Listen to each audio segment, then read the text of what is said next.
ഇപ്പോൾ social media ഫുള്ളും ചർച്ച ചെയ്യപ്പെടുന്നത് സഫ മെഹനുവിൻ്റെ കാര്യമാണ്. ഇത് ഒരു അവിയൽ പരുവമായിട്ട് കിടക്കുകയാണ്, അങ്ങോട്ടും ഇങ്ങോട്ടും ഒരു സിനിമ പോലെ ഓടിക്കൊണ്ടിരിക്കുകയാണ്. മെഹനു മുമ്പ് ഒരു കല്യാണം കഴിച്ചു, അതിലൊരു കുട്ടിയുണ്ടായിരുന്നു. ഇത് ഗൾഫിൽ വെച്ച് അവർ തങ്ങളിൽ എന്തോ വിഷയങ്ങളൊക്കെ ആയി, അതിൻ്റെ പേരിൽ ആ കുട്ടി സ്വയം ജീവൻ ഒടുക്കിയതായിട്ടാണ് പറയപ്പെടുന്നത്. അപ്പോഴും അതിൻ്റെ കേസുകളൊക്കെ നടന്നുകൊണ്ടിരിക്കുകയാണ്. അപ്പോൾ അതിനുശേഷം ഈ മെഹനു രണ്ടാമത് കല്യാണം കഴിച്ചു. ആദ്യത്തെ കുട്ടി റിഫ, രണ്ടാമത് സഫയെ കല്യാണം കഴിച്ചു. ഇപ്പോൾ അതിലൊരു കുട്ടിയുണ്ട്. ഫുള്ള് ഇതെല്ലാം അവിഹിതമാണ്, ഇങ്ങനെ കറങ്ങി കറങ്ങി പോകണം, അവിഹിത കഥയാണ്. നമുക്ക് ഖാദർ കരിപ്പൊടി പറയുന്ന വാക്കൊന്ന് കേൾക്കാം. സോഷ്യൽ മീഡിയയിൽ ചർച്ച ചെയ്യപ്പെട്ടുകൊണ്ടിരിക്കുന്ന ഈ ഒളിച്ചോട്ട കഥയിലല്ല ഞാൻ ഇടപെടാൻ വേണ്ടിയിട്ട് പോകുന്നത്. ഈ ഒളിച്ചോട്ട കഥയുടെ മഞ്ഞ കഥകൾ നിങ്ങളിലേക്ക് എത്തിക്കാനും ഞാൻ ശ്രമിക്കുന്നുമില്ല. പക്ഷേ ഈ ഒളിച്ചോട്ട കഥകൾക്കിടയിൽ പറഞ്ഞു പോകുന്ന ഒരു ദുരൂഹ മരണമുണ്ട്, ഒരു ക്രൈമുണ്ട്. 4 വർഷക്കാലമായിട്ട് ഒരു കുടുംബം നീതിക്ക് വേണ്ടിയിട്ട് പോരാടിക്കൊണ്ടിരിക്കുന്ന ആ ദയനീയമായ അവസ്ഥക്ക് ഉത്തരം കിട്ടുന്ന ഒരു സംഭവം കൂടി ഈ വിഷയത്തിലൂടെ കണ്ടു എന്നുള്ളതാണ് എന്നെ ഈ വിഷയത്തിൽ ഇടപെടാൻ വേണ്ടിയിട്ട് പ്രേരിപ്പിച്ചിട്ടുള്ളത്. ഇതിൽ സഫയോടൊപ്പമോ മെഹനാസിനോടൊപ്പമോ അല്ല, ഇരയായ റിഫയോടൊപ്പമാണ്. റിഫ എന്ന് പറയുന്ന മെഹനാസിൻ്റെ ആദ്യത്തെ ഭാര്യ. അത് ഗൾഫിൽ വെച്ച് ആ കുട്ടി മരണപ്പെടുകയാണ് ചെയ്തത്. അതിലൊരു മകനുണ്ട്. ഈ മെഹനാസ് എന്ന് പറയുന്ന അവൻ ആ കുട്ടിക്ക് ഒന്നും ചെലവിന് പോലും കൊടുക്കൂല, ആ കുട്ടി ഒന്ന് കാണേ ഒന്നും ചെയ്യൂല. റിഫ എന്ന് പറയുന്ന കുട്ടി മെഹനാസിൽ നിന്ന് എന്താണ് നേരിട്ടത് എന്നുള്ളത് സഫ തന്നെ പറയുന്നുണ്ട്. അതായത് ഇത് സഫയുടെ കൈയാണ്. ഈ സഫയുടെ കയ്യിൽ കാണുന്ന പാട് മെഹനാസ് കടിച്ചതാണ്. സഫ എന്ന് പറയുന്നത് മെഹനാസ് രണ്ടാമത് കല്യാണം കഴിച്ച കുട്ടി. അതിന് ഒരുപാട് പീഡനങ്ങൾ നേരിട്ട ഒരു കുട്ടിയാണ്. കല്യാണം കഴിഞ്ഞ് കുറച്ച് നാൾ കഴിഞ്ഞപ്പോൾ മുതൽ ആ കുട്ടി ഒരുപാട് അനുഭവിച്ചു. അതുപോലെ മൂത്ത മരണപ്പെട്ട പെൺകുട്ടിയും ആദ്യത്തെ ഭാര്യയും ഒരുപാട് ഭയങ്കര ക്രൂരമായിട്ടുള്ള മർദ്ദനങ്ങളാണ് ആ കുട്ടിക്ക് കിട്ടിയത്. അതിൻ്റെ പേരിൽ ആ കുട്ടി മരിച്ചതായിരിക്കാം, സ്വയം മരണത്തിന് കീഴടങ്ങിയതായിരിക്കാം. ഇവനിൽ നിന്ന് ഇത്രയൊക്കെ അടി ഇടിയൊക്കെ ഏറ്റുവാങ്ങി ശരീരം മൊത്തത്തിൽ മുറിവായിരുന്നു ആ കുട്ടിയുടെ. അതുപോലെ തന്നെയാണ് ഈ സഫയെ അയാൾ ഉപദ്രവിച്ചത്. ഒരു സൈക്കോ പോലെയാണ് അവൻ്റെ പെരുമാറ്റം. മെഹനാസ് വന്നിരുന്നിട്ട് സഫയുടെ കാര്യങ്ങൾ, സഫ അങ്ങനെയാണ് ഇങ്ങനെയാണ്, അവൾ അഴിക്കാണ് മറ്റാണ് മറിച്ചതാണ് എന്നൊക്കെ പറയുന്നുണ്ട്. അവൻ്റെ പക്ഷത്തെ തെറ്റ് അവൻ ഒളിക്കാൻ നോക്കുന്നു. സഫ മോശക്കാരിയാണെന്ന് മറ്റുള്ളവരിലേക്ക് എത്തിക്കാൻ വേണ്ടി അവൻ പറയുന്നു. പക്ഷേ അതെല്ലാവർക്കും മനസ്സിലാവും, അതായത് കടിച്ച് പറിച്ചതാണ് എന്നുള്ളതാണ്. ഇതല്ലാതെയുമുള്ള പരിക്കുകൾ ഒരുപാടുണ്ട്. അപ്പോൾ ഇങ്ങനെ ഒരു ക്രൂരകൃത്യം ഇയാൾ ചെയ്യുമോ എന്നൊക്കെ ചോദിച്ചു കഴിഞ്ഞാൽ റിഫയുടെ ഏക തെളിവായിട്ടുള്ള ഏക ശബ്ദ സന്ദേശമായിട്ടുള്ള ആ ക്ലിപ്പ് കൂടി നിങ്ങൾ കേൾക്കണം. ഇതങ്ങനല്ല, ശരിക്കും ആണുങ്ങളെ തല്ലുന്നില്ലേ അതുപോലത്തെ തല്ലുണ്ടല്ലോ. അക്കെന്തെങ്കിലും ആയിപ്പോയാലും പേരെന്താക്കും, എന്നെ സഹിക്കണ്ടേ? എന്റെ തലക്കൊക്കെ അടിയേറ്റിട്ട് അക്കെന്തെങ്കിലും ആയിപ്പോയാലും പിന്നെ കട്ടിനോണ്ടായിട്ട് ഇടിച്ചത് ഈ തല. അതായത് തൻ്റെ ആദ്യ ഭാര്യ, ഇത് ആദ്യത്തെ ഭാര്യയാണ് ഈ സംസാരിച്ചത്. അത് ഒരുപാട് മർദ്ദനങ്ങൾ ഏറ്റിട്ടുണ്ട്, അതിൻ്റെ തലയ്ക്കൊക്കെ അടിച്ചിട്ടുണ്ട് എന്നാണ് പറയുന്നത്. അതുപോലെ തന്നെയാണ് ഈ രണ്ടാമത്തെ പെൺകുട്ടിയും. കല്യാണം കഴിഞ്ഞ് കുറച്ച് ദിവസം കഴിഞ്ഞപ്പോൾ ഇവർ രണ്ടാമത്തെ സ്നേഹിച്ചങ്ങണ്ട കല്യാണം കഴിച്ചതാണ്. കുറച്ച് ദിവസം കഴിഞ്ഞപ്പോൾ മുതൽ അവൻ അങ്ങോട്ട് തുടങ്ങി ഇവൻ്റെ തനി കൊണം അങ്ങോട്ട് വരക്കുന്നുണ്ടെങ്കിൽ അവനില്ല അഴുക്ക കൂട്ടുകെട്ടും ഇങ്ങനെയൊക്കെ ആയിട്ടാണ്. അവനെല്ലാ പരിപാടി ഉണ്ടെന്നാണ് പറയണ, മയക്കുമരുന്നോ അങ്ങനെ എന്തൊക്കെയോ ഇതായിട്ടൊക്കെയാണ് അറിയപ്പെടുന്നത്. ആദ്യ ഭാര്യ പറഞ്ഞത് ക്രൂരമായി തല പിടിച്ച് കട്ടിലിന്റെ സൈഡിലേക്ക് അടിച്ചു എന്നുള്ളതാണ്. രണ്ടാം ഭാര്യ പറയുന്നതും സമാനമായിട്ടുള്ള ഒരു കുറ്റകൃത്യമാണ്. ഇങ്ങനെ ഒരു കുറ്റകൃത്യം ആരാണ് നടത്തുക?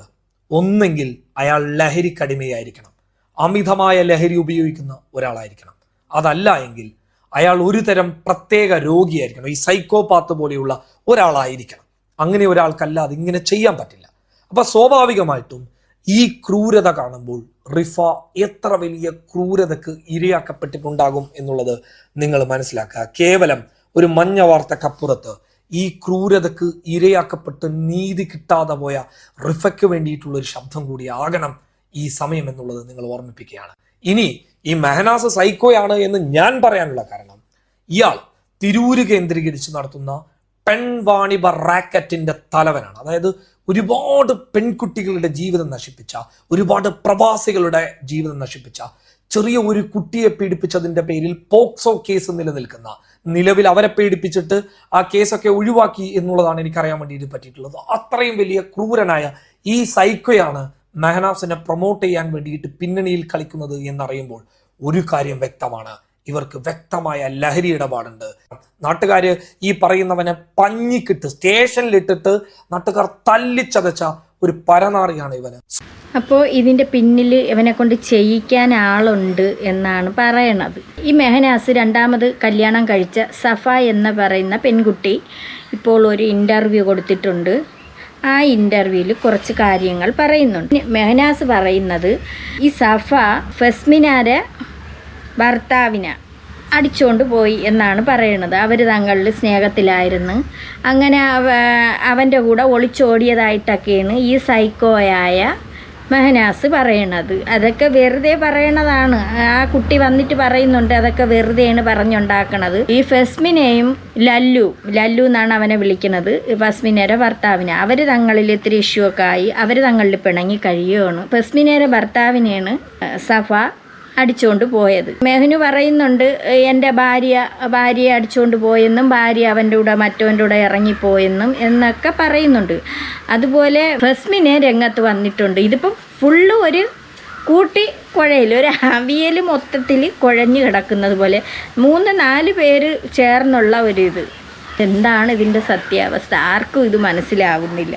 സഫ രംഗത്ത് വന്നിട്ടുണ്ട്. സഫ ഇപ്പം സെപ്പറേറ്റ് ആയിട്ട് വേറെയാണ് സഭ കഴിയണത്. അവൻ വിളിക്കണതായിട്ടൊക്കെ പറയുന്നുണ്ട് അങ്ങ് ചെല്ലാനായിട്ട്. അവൻ്റെ അടുത്ത് അവൻ സൈക്കോ പോലെ പെരുമാറുന്നു, അവൾക്കിനി വേണ്ടെന്നാണ് പറയുന്നത്. അപ്പം ഇത് കുറച്ച് വാക്ക്, സഫയുടെ കുറച്ച് വാക്ക് കേൾക്കാം. എന്താ സഫ ഒളിച്ചോടിയെന്ന് പറഞ്ഞു, എന്താണ് സംഭവം? 2-3 ദിവസമായില്ലേ ഒളിച്ചോടിയിട്ട്. ഇതാ ഹണിമൂണൊക്കെ കഴിഞ്ഞ് വന്നതാ. അല്ല, ചില ആൾക്കാർ ഇത് ബ്ലോഗാന്ന് പോലും ചിന്തിച്ചിട്ടുണ്ട്. റീച്ചിന് വേണ്ടിട്ട് കുറെ ബ്ലോഗേഴ്സ് ഇങ്ങനെ ചെയ്യുന്നുണ്ട്. റീച്ചിന് വേണ്ടിട്ട്. ശരിക്കും എന്താണ് നിങ്ങൾ ഇപ്പം സെപ്പറേറ്റഡ് ആണോ? സെപ്പറേറ്റഡ് ആണോന്ന് വെച്ചാൽ സെപ്പറേറ്റഡ് ആണ്. മീൻസ് നമ്മള് ലീഗലി ഇതായിട്ടില്ല, നിക്കാഹ് ചെയ്തതല്ലേ. അതിന്റെ ഞാനാണ് മൂവ് ചെയ്യാൻ പോണേ. കാരണം നമുക്ക് മുസ്ലിംസിന്റെ ഒരു സംഭവം ഉണ്ടല്ലോ, ആ ഒരു സംഭവം അയച്ചെങ്കിൽ കോർട്ട് വഴി 1 മാസത്തിനുള്ളിൽ മെഹനാസിന്റെ വീട്ടിലേക്ക് എത്തും. അങ്ങനെ സെപ്പറേറ്റഡ് ആവും. എന്തായാലും ഒരുമിച്ച് പോകാൻ ഇനി താല്പര്യമില്ല. അതിൽ എന്തെങ്കിലും ഒരു കാരണം ഉണ്ടാവുമല്ലോ, നിങ്ങൾ തമ്മിൽ എന്താണ് കാരണം? ഫസ്റ്റ് തൊട്ടേ എനിക്ക് ഏറ്റവും ഇഷ്ടമല്ലാത്തത് എന്നെ തല്ലണത് എനിക്ക് ഇഷ്ടമല്ല. എന്ത് വാക്കുകൊണ്ട് എന്ത് പറഞ്ഞാലും ആള് ഉപദ്രവകാരിയാണോ? ആണ്. എനിക്ക് തല്ലണത് എനിക്ക് ഇഷ്ടമല്ല. ഗർഭിണിയായപ്പോ വരെ എന്നെ തല്ലിയിട്ടുണ്ട്. പക്ഷെ ഈ അടുത്തുണ്ടായ സംഭവം എന്ന് വെച്ചെങ്കിൽ 2 ആഴ്ച മുന്നേ എന്റെ കുട്ടി അവിടെ വാക്കറിൽ നടക്കുന്ന സമയത്ത് ചെറിയൊരു ഇഷ്യൂ ഉണ്ടായുള്ളൂ. ചെറിയൊരു ഇഷ്യൂ എന്ന് പറഞ്ഞാൽ ചെറിയ ഇഷ്യൂ. വാക്കറിൽ നടക്കുന്ന സമയത്ത് മാനിന്റെ ഒരു ഫ്രണ്ട് ഫോൺ വിളിച്ചപ്പോ മാനോട് സംസാരം തെറി ടൈപ്പ്. അപ്പൊ എനിക്ക് അത്ര ഇഷ്ടപ്പെട്ടില്ല. മാനു പറയും കുട്ടീനെ നല്ലത് പഠിപ്പിക്കണം, നല്ല വാക്കുകൾ പഠിപ്പിക്കണം എന്ന് പറയുന്ന ഒരാള് തെറി പഠിപ്പിച്ച കുട്ടി അത് പഠിക്കൂലേ? കാരണം ഇപ്പൊ 8 മാസം ആകുമ്പോ ഇങ്ങനെ ടാറ്റയൊക്കെ പറയുമ്പോ ടാറ്റയൊക്കെ ആക്കുന്നുണ്ട്. അപ്പൊ ഇത് പഠിച്ചാൽ നമുക്ക് തന്നെ ആ ഒരു വാക്കുകൊണ്ട് മോശം ഉണ്ടാവാം. അപ്പൊ മാനു ഫ്രണ്ടിന്റെ അടുത്ത് ഇങ്ങനെ തെറി വിളിച്ച സമയത്ത് ഞാൻ പറഞ്ഞു, മാനു കുട്ടിയുടെ മുന്നിൽ നിന്ന് ഇങ്ങനത്തെ വിളിക്കല്ലേ, അത്രേ പറഞ്ഞോളൂ. അപ്പോ മാനു ഫോണ് ഹോൾഡ് ആക്കിയിട്ട് പറഞ്ഞു, നീ എന്റെ ഫ്രണ്ടിനെ വിളിക്കുമ്പോൾ നീ ആരാ എന്റെ അടുത്ത് പറയാൻ? നീ ഫ്രണ്ട്സിനെ ഫോൺ വിളിക്കുമ്പോൾ ഞാൻ എന്തെങ്കിലും നിന്റെ അടുത്ത് പറയാറുണ്ടോ എന്ന് വെച്ച്. ഞാൻ പറഞ്ഞു എന്റെ ഫ്രണ്ട്സിനെ വിളിക്കുമ്പോൾ ഞാൻ തെറി യൂസ് ആക്കാറില്ല എന്ന് പറഞ്ഞു. പെട്ടെന്ന് ഞാൻ അപ്പം ചുട്ടോണ്ടിരിക്കുന്ന സമയത്ത് എന്റെ അടുത്ത് പറഞ്ഞ് ഒരു ഡാഷ് വിളിച്ചിട്ട് പറഞ്ഞു, മോളെ അപ്പോ ആയോ എന്ന് വെച്ച് ഒരു തെറി വിളിച്ചിട്ട്. അപ്പൊ ഞാൻ ഇങ്ങനെയുള്ള സൈക്കോൾ ഇങ്ങനെ തന്നെയാണ്. സൈക്കോളെ കാര്യം പറയാതിരിക്കേണ്ടതല്ല, യവന്മാർക്ക് ഇങ്ങനെയൊക്കെ അറിയാവൂ. ചീത്ത വിളിക്കാനും ഭാര്യമാരെ എങ്ങനെയാണ് സ്നേഹിക്കാനുള്ളതെന്നും ഒന്നും അവന്മാർക്ക് അറിഞ്ഞുകൂടാ. അവന് പോരെങ്കിൽ ഒരെണ്ണത്തിന് അവൻ തീർത്തതല്ലേ. ഇപ്പൊ ഇതിലും അവൻ 2ാമത് കല്യാണം കഴിച്ചതിലും ഒരു കുട്ടിയുണ്ട്. പറഞ്ഞ എന്നെ വിളിക്കണ്ട, പോയി ഉമ്മാനെ വിളിച്ചാൽ മതി. ആ ഒരു സ്റ്റേറ്റ്മെന്റ് നിർത്തിയപ്പോഴേക്കും മാനു എന്റെ വീട്ടുകാരെ പറഞ്ഞു. അങ്ങനെ അങ്ങോട്ട് പറഞ്ഞപ്പോ എന്റെ വാപ്ചിനെ പറഞ്ഞപ്പോ ഞാൻ പറഞ്ഞു വാപ്പാനെ പറയാൻ നിൽക്കണ്ട, എന്റെ വാപ്ചി ഉള്ളതുകൊണ്ട് ഇപ്പൊ അരി നിന്ന് പോണേന്ന് പറഞ്ഞു. കാരണം വാപ്ചി 2 ലക്ഷം കൊടുത്തിട്ട് വണ്ടി എടുത്തു തന്നിട്ട് ഇപ്പൊ ലോണും കാര്യങ്ങളൊക്കെ ആയിട്ട് വാപ്ചിയെ വണ്ടി എടുത്തു തന്നെ. അല്ലെങ്കിൽ വേറൊരു മാർഗ്ഗമില്ല നമുക്ക് ജീവിക്കാൻ. യൂട്യൂബ് കൊണ്ടൊന്നും ജീവിച്ചു പോകുന്ന എനിക്ക് തോന്നണില്ല. അപ്പൊ വാപ്ചിനെ പറഞ്ഞപ്പോ ഞാൻ പറഞ്ഞു എന്റെ വാപ്ചിനെ പറയാൻ നിൽക്കണ്ട, വാപ്ചിയാണ് നമുക്ക് അരിക്കുള്ള സംഭവം ഉണ്ടാക്കി തന്നെ. അപ്പൊ മാനു പറഞ്ഞു എങ്കിൽ നീ ലോൺ അടച്ചോന്ന് പറഞ്ഞു. മന്ത്ലി ഒരു 14,000 ഉണ്ട് വണ്ടീന്റെ ലോൺ. ഇതുപോലെ എന്തെങ്കിലും കശപിശാകുമ്പോൾ ആ ലോണിന്റെ ഡേറ്റ് ആകുമ്പോൾ മാൻ എന്റെ തലയിലേക്ക് ഇടും. ഞാൻ എന്നിട്ട് എവിടെ നിന്നെങ്കിലും റോളാക്കിയിട്ടാണ് ഞാൻ ഫണ്ട് ഇടുന്നത്. പ്രൊമോഷൻ എന്തെങ്കിലും പിടിച്ചിട്ടും കാര്യങ്ങളൊക്കെ ആയിട്ടാണ് ഞാൻ ഈ ലോൺ അടക്കാറ്. ഈ ഒരു സമയപ്പോ അങ്ങനെ പറഞ്ഞു നീ ലോൺ എന്താന്ന് വെച്ച് ചെയ്തു. എനിക്ക് വേറെ വഴിയില്ല. ഞാനപ്പോൾ പറഞ്ഞാൽ ആയിക്കോട്ടെ എൻ്റെ താക്കോല് വണ്ടിയുടെ താക്കോലാന്ന് പറഞ്ഞ് വണ്ടിയുടെ താക്കോല് വാങ്ങിച്ച് ആ ഒരു ഒച്ചപ്പാടിന്റെ ഇടയ്ക്ക് മേനു തല്ലിയ സമയത്ത് വാക്കറിലിരുന്ന കുട്ടി അലറി. ഇവൻ അലറാൻ തുടങ്ങി എന്റെ സൗണ്ട് കേട്ടിട്ട്. മേനോനെ തല്ലുമ്പോ സൗണ്ട് കേട്ടൂടാ, നമ്മ മിണ്ടാണ്ടിരിക്കണം. ഞാൻ അങ്ങനെ സൗണ്ട് കേൾക്കും തോറും മേനോനെ തല്ലിക്കൊണ്ട് തന്നെ നിന്ന്.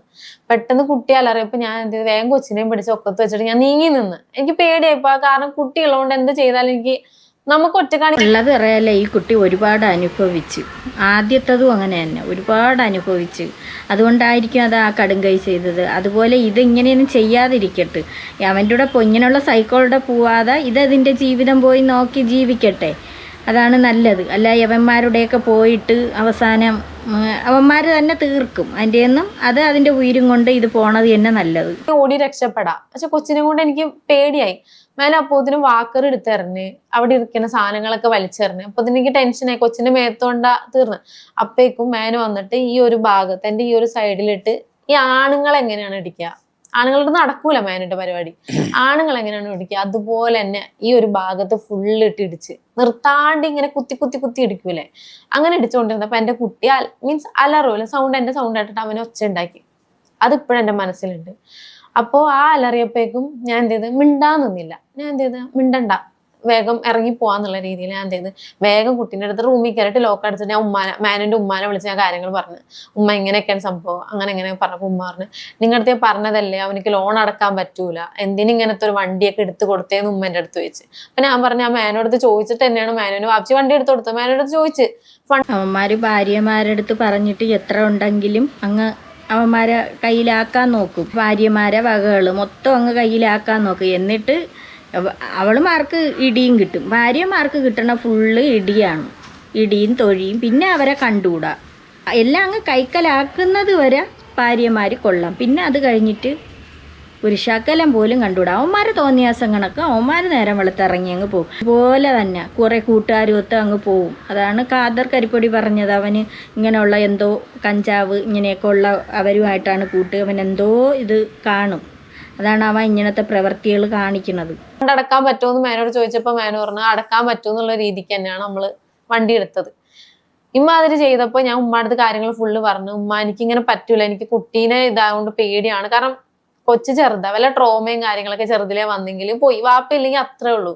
എനിക്ക് ഒറ്റക്ക് നോക്കാൻ ഞാൻ നോക്കും അവനെ. കുട്ടി ഇന്റർവ്യൂ കൊടുത്ത് പിന്നെ കുറച്ച് കാര്യങ്ങളൊക്കെ അവൻ്റെ കാര്യങ്ങളൊക്കെ പറയുന്നുണ്ട്. ഇപ്പം പിന്നെ അടുത്തതായിട്ട് അവള് വീണ്ടും വന്ന ഓരോ കാര്യങ്ങൾ പറയുന്നുണ്ട്, അതൊന്ന് കേൾക്കാം. ഇവള് കേസ് കൊടുത്തിട്ടുണ്ട്. അത് മാത്രമല്ല ഇവക്ക് ഇനി മുന്നോട്ട് തുടർന്ന് പോകാൻ വയ്യ എന്നാണ് പറയുന്നത്. അവൾക്ക് ബന്ധം വേർപെടുത്തണമെന്നുള്ള രീതിക്കാണ് അവൾ പറയുന്നത്. അപ്പോൾ അവൾ പറയുന്ന എന്താണെന്ന് കേൾക്കാം. ഈ കുട്ടി ഒറ്റയ്ക്ക് ഫ്ലാറ്റിൽ ഒറ്റയ്ക്കാണ് ഈ കുട്ടി കിടക്കുന്നത്. അപ്പോൾ അവനാണെങ്കിൽ വെറും സൈക്കോയാണ്, അറിയാൻ പറ്റൂല. അവൻ ചിലപ്പം എന്തും ചെയ്യും. ആ കണക്കിനാണ് അവന്റെ പ്രകൃതം.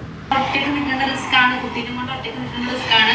കാരണം ലോക്ക് ഇമാതിരി തല്ലി പൊടിച്ചിട്ടുണ്ടെങ്കിൽ അത് ഭയങ്കര റിസ്ക് ആണെന്ന് എൻ്റെ അടുത്ത് പറഞ്ഞു. പിന്നെ റിസ്ക് ആണെന്ന് പറഞ്ഞു. പക്ഷെ ഞാനിപ്പോ ഇവിടെ തന്നെയാണ് താമസിക്കുന്നത്. ഇൻഷാല്ല വേറെ ഞാൻ മാറും എന്തായാലും നോക്കുന്നുണ്ട്. കാരണം എനിക്ക് ഇവിടെ നിൽക്കാൻ നല്ല പേടിയുണ്ട്. കാരണം എല്ലാവർക്കും ഈ സ്ഥലത്തിന്റെ അഡ്രസ്സ് അറിയാവുന്നതാണ്. അതുകൊണ്ട് ഞാൻ എന്തായാലും മാറാനുള്ള ചാൻസ് ഉണ്ട്. അങ്ങനെ അന്ന് പോലീസുകാർ വന്ന് താഴത്ത് പോയിട്ട് കുറച്ച് അയൽക്കാരും കൂട്ടങ്ങളും വന്ന് അവിടെ നിന്ന് സംസാരിച്ച സമയത്ത് മാനുവലി സ്പൈ പിള്ളേർ അവിടെ ഉണ്ട്. അവരിങ്ങനെ നമ്മളെ നോക്കുന്നുണ്ട്. എന്നിട്ട് പിള്ളേരടുത്ത് അടക്കം ഇങ്ങനെ ചോദിക്കുന്നത്, ഇങ്ങനെ ഓരോന്നൊക്കെ ചോദിച്ചപ്പോൾ നാട്ടുകാർ പറഞ്ഞു ഇന്ന ആളാണ് ഇവിടെ താമസിക്കുന്നത്, നേരത്തെ എന്തെങ്കിലും പേടി നമ്മളൊന്ന് വിളിച്ചാൽ മതി, കോൺടാക്ട് നമ്പർ തരാമെന്നൊക്കെ പറഞ്ഞ അയൽവാസികൾ പറഞ്ഞു. പോലീസുകാരൻ പറഞ്ഞു കുട്ടിയായിട്ട് ഒറ്റയ്ക്ക് നിൽക്കുന്നത് റിസ്ക് ആണ്, പ്രൊട്ടക്ഷൻ ഓർഡർ വാങ്ങിക്കണം, അങ്ങനെയൊക്കെ പറഞ്ഞ് പോലീസുകാർ പോയി. അപ്പൊ എൻ്റെ കൂടെ ആയിട്ട് ഊബർ ഡ്രൈവറും ഉണ്ട്. അപ്പൊ പുള്ളി കുട്ടീനെ വിളിച്ച് ഞാൻ മേളിൽ പോയ സമയത്ത് ഞാൻ ബാഗ് സാധനങ്ങൾ എടുക്കാൻ വേണ്ടി വണ്ടിയിലേക്ക് വരുന്ന ഒരു വീഡിയോ ആണ്. അതിന്റെ മുകളിലുള്ളൊരു വീഡിയോ, ഞാൻ ബാഗ് എടുക്കുന്നു, നോർമലി അതിന്റെ പോകുന്നു, ആ ഒരു വീഡിയോ ആണ് അവിടെ. ലല്ലുവിന്റെ അടിയത്തെ വീഡിയോ എന്താ സംഭവം എനിക്ക് അറിയത്തില്ല. ഒന്നുകിൽ അവൻ അങ്ങ് വേർപെടുത്തിക്കൂടെ, ആ കുട്ടിയുടെ പാട്ടിന് പോട്ട്. ദയവ് ചെയ്ത് ആദ്യത്തേനെ പോലെ നീ ഇതിനെ നശിപ്പിക്കരുത് എന്ന് മാത്രമേ പറയാനുള്ളൂ. അവളെങ്ങനെ പോയി ജീവിക്കട്ടെ, ഒരു കുട്ടി അതെങ്ങനെയെങ്കിലും വളർത്തി ജീവിക്കും. സഫ ഇനി ഒരു കാര്യം മനസ്സിലാക്കുക, ഇനി മെഹനുവിൻ്റെ കൂടെ ജീവിക്കാത്തതാണ് നല്ലത്. എന്ത് കാരണവശാലും മെഹനുവിൻ്റെ കൂടെ പോവരുത്. ആ സൈക്കോ ആയ മെഹനു വന്നിരുന്നും കൊണ്ട് പറയണത് ഫസ്മിനേരെ ഭർത്താവ് ലല്ലുവിനെ അടിച്ചുകൊണ്ട് പോയി, പിന്നെ പറയണിട്ട് മലപ്പുറത്തുള്ള വേറെ ഏതാ ഒരുത്തനെ അടിച്ചുകൊണ്ട് പോയി, അവനുമായിട്ട് റൂമിൽ കഴിഞ്ഞ്, ഇങ്ങനെ ഉള്ള അവൻ സൈക്കോ ആയിട്ടാണ് തോന്നണത്. പക്ഷേ അത് ഇനി അവനുമായിട്ട് ഒത്തുപോകത്തില്ല. അതുകൊണ്ട് അത് ഇവിടെ വെച്ചിട്ട് എന്തെങ്കിലും ഒന്ന് ചെയ്ത് അത് അവസാനിപ്പിക്കണതാണ് നല്ലത്. ഇല്ലെങ്കിൽ മറ്റേ കുട്ടിയുടെ ജീവിതം പോലെ സഫീര ജീവിതവും ഇല്ലാതാവും. അവൻ്റെ സ്വഭാവം അങ്ങനെയാണ്. അവന് കഞ്ചാവിനും അങ്ങനെയൊക്കെ ഉള്ള അവരുമായിട്ടാണ് കൂട്ട്. ചിലപ്പോൾ കഞ്ചാവ് അടിച്ചുകൊണ്ടായിരിക്കും ഈ കുട്ടിയെ എടുത്തിട്ട് ഉപദ്രവിക്കുന്നത്. റിഫയുടെ മരണത്തെ പറ്റിയൊക്കെ സഫീരുടെ അടുത്ത് എന്തായാലും പറഞ്ഞു കാണുമല്ലോ. എന്തായാലും സഭ അത് വെളിയിൽ വിടണം. സന്തോഷമായിട്ട് ആ കുട്ടിയെ കൊണ്ട് ജീവിക്കണം. പറയുന്നവരവിടെ കിടന്ന് പറയട്ടെ എന്ന് വിചാരിക്കണം.